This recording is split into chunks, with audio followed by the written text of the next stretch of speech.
আবে ভাই দেন তো এই ঠিকানাটা চিনেন নি? আচ্ছা, ও এটা এটা সোজা গিয়ে ডানে যাবেন, ডানে গিয়ে বামে যাবেন, হ্যাঁ বুঝা পারছি। ঠিক আছে ভাই আহি। রিক্সা রাখো রাখো রাখো রাখো রাখো।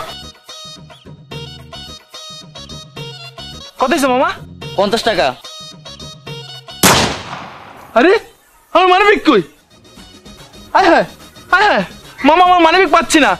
আরে মামা এত কথা কয়ে লাভ নাই, আপনি আমার ভাড়া 50 টাকা দেন। মামা বিশ্বাস করেন, বাসা থেকে বেরোনোর সময় মানিব্যাগে অনেকগুলো টাকা নিয়ে বেরোইছি। ওই মেয়ে টাকা দেন, নাহলে ঘড়ি দেন।